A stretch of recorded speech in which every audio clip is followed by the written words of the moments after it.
మన ప్రభువైన యేసుక్రీస్తు మధురమైన నామములో మీకు శుభాకాంక్షలు. ఈరోజు మనం ఒక చాలా ముఖ్యమైన విషయం గురించి మాట్లాడుకుందాం. అది మన విశ్వాసానికే పునాదిలాంటిది. అదేంటంటే దేవుని స్వభావం. ఆయన ఎంత నమ్మదగినవాడో, ఆయన మాటకు ఎంత కట్టుబడి ఉంటాడో తెలుసుకుందాం. చూడండి, వాక్యమే ఎంత స్పష్టంగా చెప్తోందో, అబద్ధమాడనేరని దేవుడు. అంటే ఆయన అబద్ధం చెప్పలేడు అన్నమాట.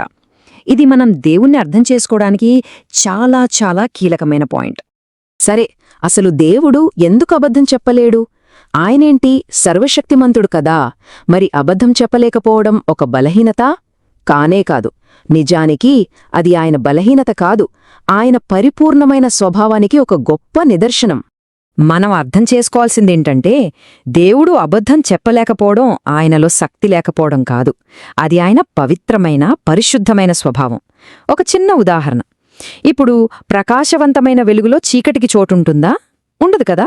సరిగ్గా అలాగే ఆయన సంపూర్ణ పరిశుద్ధతలో అసత్యమనేది ఉండనే ఉండలేదు. ఇంకో ముఖ్యమైన విషయమేంటంటే, సత్యమనేది దేవుడు కేవలం పలికే ఒక మాట కాదు, అది ఆయన స్వభావంలోనే ఉంది. ఆయన ఉనికే సత్యం. ఆయన వేరు, సత్యం వేరు కాదు, ఆయనే సత్యం.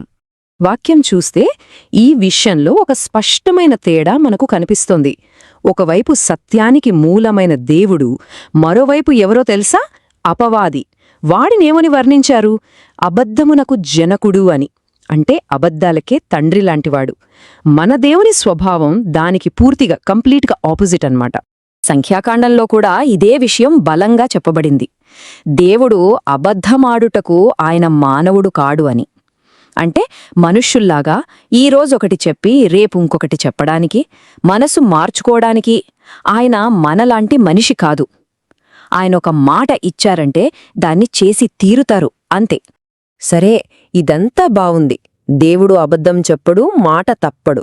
కానీ మన జీవితాల్లో కొన్నిసార్లు ఆయన చేసిన వాగ్దానాలు నెరవేరడానికి చాలా ఆలస్యమవుతున్నట్లు అనిపిస్తోంది కదా. అప్పుడు మన పరిస్థితేంటి? మనకేమనిపిస్తోంది? దాని గురించిప్పుడు మాట్లాడుకుందాం. నిజమేంటంటే, ఆ ఎదుర్చూసే సమయంలోనే మన విశ్వాసానికి అసలైన పరీక్ష. ఆ వెయిటింగ్ పీరియడ్ ఉంది చూసారా? అప్పుడే మనసులో నిరుత్సాహం మొదలవుతుంది. మెల్లగా సందేహాలు కూడా వస్తాయి. అసలు దేవుడు నా ప్రార్థన వింటున్నాడా? ఆ వాగ్దానం నిజంగా నెరవేరుతుందా అని. దీనికి మనందరికీ తెలిసిన ఒక అద్భుతమైన ఉదాహరణ ఎవరంటే అబ్రహాము గారు. దేవుడు ఒక కొడుకునిస్తానని వాగ్దానం చేస్తే ఆయన ఎన్ని సంవత్సరాలు ఎదురుచూశారో తెలుసా? 1 కాదు, 2 కాదు, ఏకంగా 25 సంవత్సరాలు. ఒక్కసారి ఊహించుకోండి, 25 ఏళ్ల నిరీక్షణ ఎంత కష్టంగా ఉండుంటుందో. మరి ఆ 25 సంవత్సరాలలో అబ్రహాము గారికి ఏమనిపిచ్చుంటుంది? దేవుడు నాకు అబద్ధం చెప్పాడా? లేక నా గురించి, ఆయన చేసిన వాగ్దానం గురించి మర్చిపోయాడా అని అనిపిచుండదా? ఖచ్చితంగా అనిపిచుంటుంది. మన జీవితాల్లో ఆలస్యమైనప్పుడు మనకు అవే ప్రశ్నలు వస్తాయి కదా. కాని అసలు సమాధానం ఎక్కడుందంటే, దేవుడు మర్చిపోవడంలో లేదు. ఆయన పరిపూర్ణమైన సమయంలో, ఆయన పర్ఫెక్ట్ టైమింగ్లో ఉంది. చూడండి, మనం ఆలస్యం అనుకునేది నిజానికి ఆలస్యం కాదు. అది సరైన సమయం కోసం దేవుడు చేస్తున్న ఏర్పాటు. మనం ఎదురుచూస్తున్నామంటే దేవుడు మర్చిపోయాడని కాదు. దాని అర్థం ఆయన తన పర్ఫెక్ట్ ప్లాన్ ప్రకారం పనిచేస్తున్నారని. ఆయన టైం టేబుల్ వేరు. గుర్తుంచుకోండి, అబద్ధం చెప్పలేని దేవుడికి తానిచ్చిన వాగ్దానాన్ని నెరవేర్చే శక్తి కూడా ఉంది. ఆయన మాట తప్పనివాడే కాదు, సర్వశక్తివంతుడు కూడా. అందుకే ఆయన సమయం కూడా ఎప్పుడో పరిపూర్ణంగానే ఉంటుంది. మనకు కొన్నిసార్లు అది చాలా నెమ్మదిగా అనిపించినా సరే. ఇంతవరకు దేవుని స్వభావం గురించి తెలుసుకున్నాం. మరి ఈ సత్యం మన జీవితంలో, మన ప్రాక్టికల్ లైఫ్లో ఎలా కనపడాలి? మనం ఏం నేర్చుకోవాలి? ఆ విషయం చూద్దాం. ఒక్కసారి ఆలోచించండి, అబద్ధం మాడనేరని దేవుణ్ణి ఆరాధిస్తున్న మన జీవితాలు ఎలా ఉండాలి? మన జీవితాల్లో కూడా అదే నిజాయితీ, అదే సత్యం కనబడాలి కదా. మన ఆరాధన కేవలం పాటలు పాడటంలోనో, ప్రార్థన చేయడంలోనో కాదు, మన పనుల్లో, మన నిజాయితీలో బయటకు కనిపించాలి. ఈ నిజాయితీగా బ్రతకడమనేది ఏదో ఆదివారం చర్చికి మాత్రమే పరిమితం కాదు.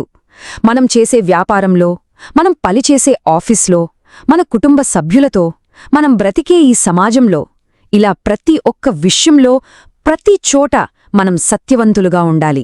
దీనిలో మినహాయింపులు లేవు. నిజాయితీగా బ్రతకడం వల్ల కొన్నిసార్లు ఈ లోకంలో మనకు నష్టం రావచ్చు, ఏవో కొన్ని అవకాశాలు కోల్పోవచ్చు. ఇది నిజం. కానీ అలా కష్టమైనప్పుడు కూడా మనం సత్యాన్నే ఎంచుకుంటే మనం ఎవరి పిల్లలమో లోకానికి చూపిస్తాం, సత్యవంతుడైన దేవుని పిల్లలను చూపిస్తాం. ఈ తాత్కాలిక నష్టం నిత్యుడైన దేవునితో మనకున్న సంబంధం ముందు చాలా చిన్నది. కాబట్టి మనం ముగించే ముందు మనల్ని మనం వేసుకోవలసిన ప్రశ్న ఇదే: మనం ఆరాధించే ఆ సత్యవంతుడైన దేవుని స్వరూపం మన జీవితంలో కనిపిస్తోందా? ఆయన స్థిరమైన సత్యం ఈరోజు మన మాటల్లో, మన పనుల్లో ఎంతవరకు ప్రతిబింబిస్తోంది? ఒక్కసారి ఆలోచిద్దాం. ఈ మాటలను ప్రభువు స్వయంగా ఆశీర్వదించునుగాక. ఆమెన్.